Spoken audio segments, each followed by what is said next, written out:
नमस्कार, तिखट तडक्यामध्ये आपलं स्वागत आहे। आज आपण बघणार आहोत आळूची पातळ भाजी। आळू आता तुम्ही बघितलाच असेल, मी दारात गॅलरीमधून काढलाय। तर गॅलरीमध्ये मी कुंडीत लावलेला आहे तो। तुम्ही पण असं घरी आळूचे कंद आणून लावू शकता, तर तुम्हाला वड्या आणि भाजी ताजी ताजी मिळेल खायला। तर आपण आज ही भाजी बघणार आहोत, त्याच्यासाठी मी हा आळू काढलेला आहे। तर आपण आळूची पानं चिरून घेतली आहेत, त्याची ही जी देठ आहेत त्याचे हे अशा शिरा काढून घ्यायच्या। मी बाकीच्या काढल्यात, एक दाखवण्यासाठी ठेवले। आणि मग आपण ते चिरून घ्यायचं। ते देठ पण काही देठ टाकायची, सगळीच टाकायला पाहिजे असं नाही, पण त्यांनी चव छान येते।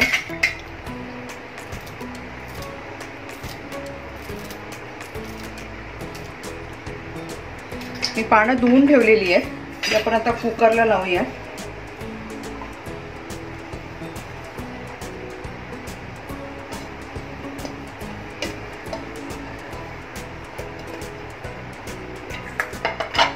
इथे मी थोडंसं सुक्क खोबरं घेतलंय, त्याच्या अशा बारीक चकत्या करून घेतल्यात, ते आपण घालू। चण्याची डाळ आहे 2 चमचे। तुमची भाजी जेवढी असेल त्या अंदाजाने घ्या। इथे शेंगदाणे आहेत आणि हिरवी मिरची आपण अशा मध्ये चिरून घेतलेल्या आहेत। आता आपण हे सगळं कुकरला लावू आणि याच्या 2 शिट्ट्या काढून घेऊया।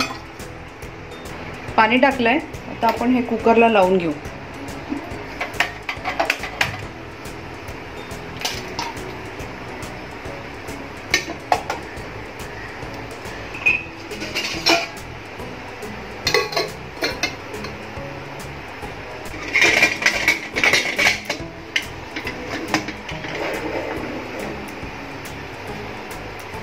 आता आपण कुकर झाला का पुढची भाजी मग बघूया। आपला कुकर झालाय गार, आपण बघूया।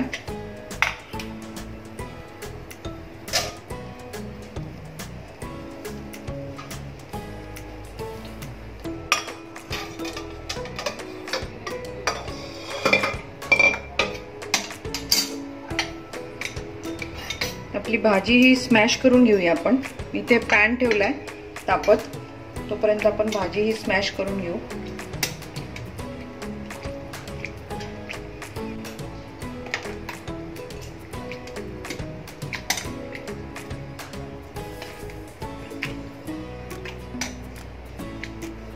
थोडी जरा गार होऊ देऊया। भाजी स्मॅशरने बारीक हे करून घेतलीये, मिक्स करून घेतलीये। तर आपण तेल घालूया।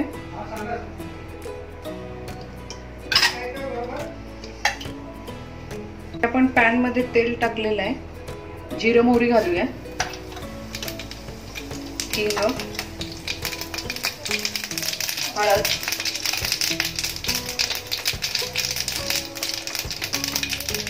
इथे आपण हिरव्या मिरच्या शिजताना घातल्या होत्या, त्याच्यासाठी मी फक्त 1च चमचा तिखट घालते। तुमच्या आवडीप्रमाणे तुम्ही घाला। आपण हे त्याच्यामध्ये टाकूया।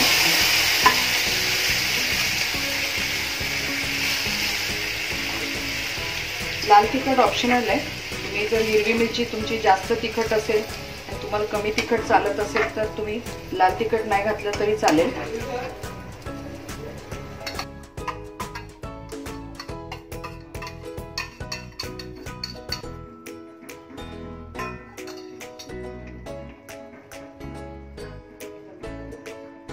इथे आपण भाजीमध्ये पाणी टाकलेलं आहे। मी गॅस बंद केला होता कारण फोडणी उडत होती म्हणून। आपण हे मिक्स झाले।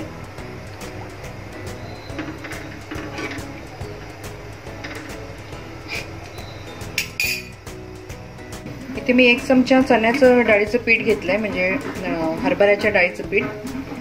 ते आपण पाण्यामध्ये मिक्स करून ते आपण घालणार आहोत। त्याचबरोबर इथे थोडीशी चिंच घेतलेली आहे, ती पाण्यामध्ये मिक्स करायला ठेवली होती 1 तास साधारण।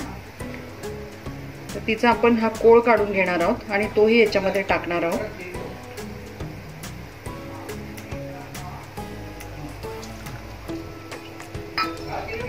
आणि थोडासा चवीला गूळ आहे, तो पण आपण याच्यामध्ये घालणार आहोत।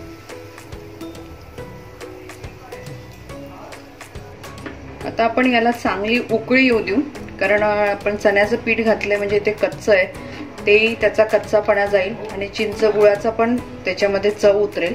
तर आपण याला चांगल्यापैकी उकळी येऊ देऊया.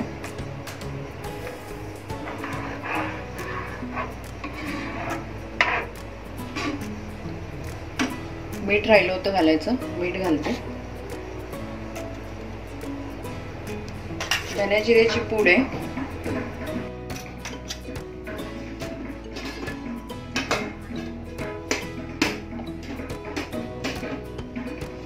तर आपण याच्यावर झाकण ठेवू आणि याला उकळी यायला 5 मिनिटं तरी चांगलं भाजी उकळली पाहिजे.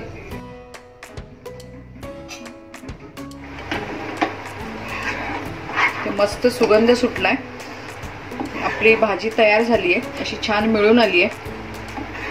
ही साधारण जास्त पातळ नाही चांगली लागत, थोडी घट्टच चांगली लागते. तर आपण हिला आता काढून घेऊया. हा मी आळू घरी लावलेला आहे. घरच्या कुंडीमध्ये आळूची कंद लावली होती. तुम्ही पण तशी लावून घरी आळू उगवून भाजी करू शकता. आता श्रावण महिना आहे त्यामुळे आळू तर खूपच मिळतो, पण तुम्ही हा ट्राय करून बघा. त्यामुळे ही भाजी करायला पण सोपी पडते. सोपी आहे भाजी. ही भाजी करा. तुमचा अभिप्राय आम्हाला कळवा आणि तसंच आमच्या चॅनलला लाईक करा, शेअर करा, सबस्क्राईब करा. परत आपण भेटू नव्या रेसिपी बरोबर. धन्यवाद.